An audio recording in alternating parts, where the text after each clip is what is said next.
बात करते हैं आज की इस वीडियो में एक ऐसे बिजनेस आइडिया की जिसे अगर आप शमशान घाट या फिर कब्रिस्तान के आसपास भी शुरू करते हैं तो वहां पर भी कस्टमर भाग कर जाएंगे और आपसे प्रोडक्ट खरीदने वाले हैं। जी हां, हम बात कर रहे हैं शराब के बिजनेस के बारे में। अगर आप ठेका शुरू करना चाहते हैं अपना खुद का, तो आज की वीडियो आपके बहुत काम की होने वाली है। वैसे ही ये मामला थोड़ा सा पेचीदा होता है, हर किसी के बस की बात नहीं है शराब का ठेका शुरू करना। इसके लिए क्या इंपॉर्टेंट चीज है, क्या आपको वो काम करना है जिससे आपको स्पेशली ये ठेका मिल सके और भी बहुत सारे लोग अप्लाई करेंगे, तो क्या कारण होगा कि आपको मिल सके, वो मैं आज की इस वीडियो में बात करने वाला हूं। साथ ही साथ हम ये भी जानेंगे कि इसमें हमारा इन्वेस्टमेंट कितना लग सकता है, क्या डॉक्यूमेंट्स की रिक्वायरमेंट होती है और कितने रुपए आप इसमें कमा सकते हैं। ऐसी ही बहुत सारी चीजें, तो इस वीडियो को अंत तक जरूर देखिएगा। हेलो एंड वेलकम फ्रेंड्स, मेरा नाम है अनूप सिंह और आप देख रहे हैं आपका अपना YouTube channel. So let's get started. सबसे पहले बात करते हैं कि इसका प्रोसेस क्या होता है। अब भारत के किसी भी राज्य में अगर आपको शराब का ठेका चाहिए तो इसका जो देख रेख करने वाला विभाग है उसे कहा जाता है आबकारी विभाग। अब कई राज्यों में शराब पूरी तरीके से बैन है, तो आप उन राज्यों में इसके तहत ठेका नहीं ले सकते हैं। पर जिन राज्यों में चल रहा है शराब, आसानी से बेचा जा सकता है, शराब के ऊपर कोई भी बाध्यता नहीं है, उन राज्यों में आप आसानी से अप्लाई कर सकते हैं। उसके लिए आपको आबकारी विभाग का इंतजार करना होगा। आबकारी विभाग समय समय पर टेंडर निकालते रहते हैं शराब के ठेके के लिए। अब शराब के ठेके मोस्टली दो टाइप के होते हैं। पहले होते हैं ऑन साइट, दूसरे होते हैं ऑफ साइट। अब जो ऑन साइट होता है उसके लिए आप कभी भी आवेदन कर सकते हैं।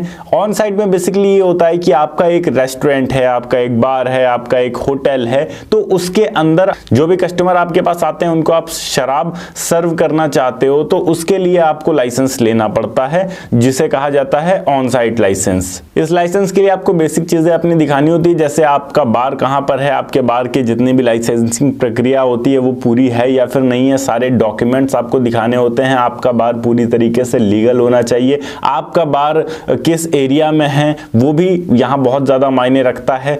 आप इसके लिए अगर आवेदन करते हैं तो इसमें आपका 1 लाख से लेकर 12 लाख तक का खर्चा आसानी से आ जाता है। आबकारी विभाग से ऑफिसर्स आपके बार तक आते हैं, वो लोकेशन की चेकिंग करते हैं। आपका साइट अगर उन्हें बिल्कुल सही लगता है तब वो आपको लाइसेंस इशू करते हैं और तब आपको लाइसेंस मिल पाता है अपने बार रेस्टोरेंट के लिए, जिसे कहा जाता है on site licence. On site licence के लिए बेसिकली टेंडर्स की जरूरत नहीं होती है। बट अगर आप ऑफ साइट लाइसेंस पर जाते हैं, ऑफ साइट लाइसेंस का मतलब है जो भी ठेके आप अपने आसपास देखते हैं, सड़क के किनारे, हाईवे के किनारे खुले हुए अंग्रेजी शराब की दुकान, ठेका देसी शराब की दुकान, महा ठंडी बियर जो लिखी होती है, तो ये सब आता है ऑफ साइट के अंदर। इसके लिए आपको टेंडर भरना पड़ता है।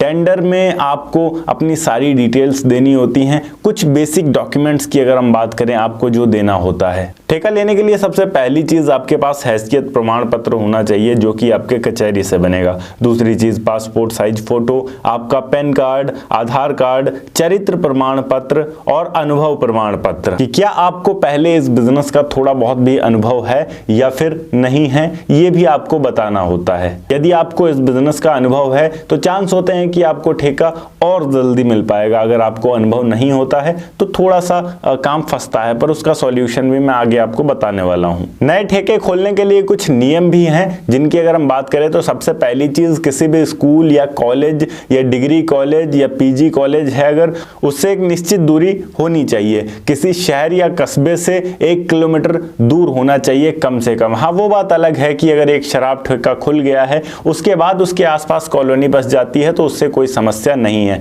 पर शराब का नया ठेका खोलते वक्त जहां पर भी शराब का ठेका खुल रहा है आसपास कोई कॉलोनी नहीं होनी चाहिए 1 किलोमीटर तक, या कोई गांव नहीं होना चाहिए 1 किलोमीटर तक। अब प्रदेश सरकार के पास भी ऐसा नहीं है कि आपको अनलिमिटेड ठेके दिए जा रहे हैं, उनके पास भी लिमिटेड ठेके होते हैं। उन्हें भी कहा जाता है कि 30,000 से 50,000 ठेके मैक्सिमम होने चाहिए आपके राज्य में, उनके ऊपर भी केंद्र का दबाव होता है। तो वो जो 30 से 50,000 ठेके होते हैं उनको उन्हीं को अलग अलग लोगों को समय समय पर बदल बदल के देना होता है। तो इसीलिए ऐसा होता है कि एक टेंडर के लिए काफी ज्यादा लोग आवेदन कर देते हैं। साथ ही साथ आपको खाद्य विकास विभाग से भी लाइसेंस लेना होता है अगर आप एक शराब ठेका खोलना चाह रहे हैं तो लोकेशन वगैरह सबकी बात कर ली। अब एक चीज का आपको ध्यान रखना होता है कि अगर आपको एक ठेका मिलता है तो वहां पर शांति व्यवस्था बनाए रखना आपका काम होता है। अगर शराब के ठेके पर लड़ाई झगड़ा होता है और पुलिस को पता चलता है, पुलिस आपके ठेके तक आती है, तो आपके ठेके का लाइसेंस रद्द हो सकता है।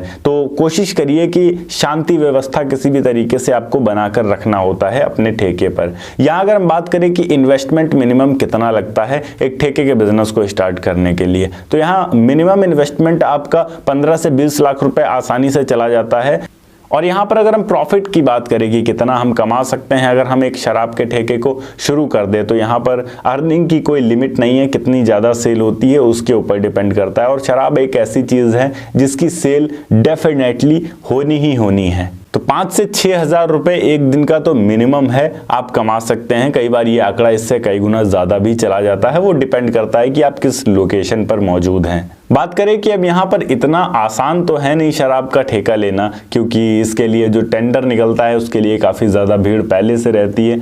तो जाहिर सी बात है भारत में सोर्स के बिना कोई काम नहीं होता है आज के टाइम में। तो जो भी आपके एरिया में मंत्री हैं, विधायक हैं, या फिर कोई ऐसे व्यक्ति हैं जो काफ़ी ऊंचे पद पर हैं, डीएम, एसडीएम, या फिर अगर आप कप्तान साहब से मिल सकते हैं तो उन सब से आप जितना ज़्यादा अपना मेल जोल अच्छा रखें, उनकी हेल्प करिए, उनसे बात करने का प्रयास करिए। उनसे जितने अच्छे आपके संबंध होंगे मुझे लगता है उतना आसान रहेगा आपके लिए शराब के ठेके को प्राप्त करना। हालांकि मुझे ये बात नहीं बोलनी चाहिए, पर आज यही सच्चाई है। अगर आपकी पकड़ अच्छी नहीं है, अगर आपकी पहुंच अच्छी नहीं है, तो शराब का ठेका बहुत रेयर केसेस में आपको मिल सकता है। और अगर ठेका चाहिए तो उसके लिए आपकी पहुंच और पकड़ दोनों अच्छी होनी चाहिए। बाकी पैसा तो हर व्यक्ति लगाएगा ही जिसको भी इस बिजनेस को स्टार्ट करना होगा। ओके गाइस, ये थी एक छोटी सी वीडियो कि किस तरीके से आप शराब के ठेके के बिजनेस को शुरू कर सकते हैं। अगर वीडियो अच्छी लगी हो तो वीडियो को लाइक करके चैनल को सब्सक्राइब जरूर कर दीजिएगा। मैं मिलता हूं आपको नेक्स्ट वीडियो में एक नए टॉपिक के साथ। तब तक के लिए जय हिंद, वंदे मातरम।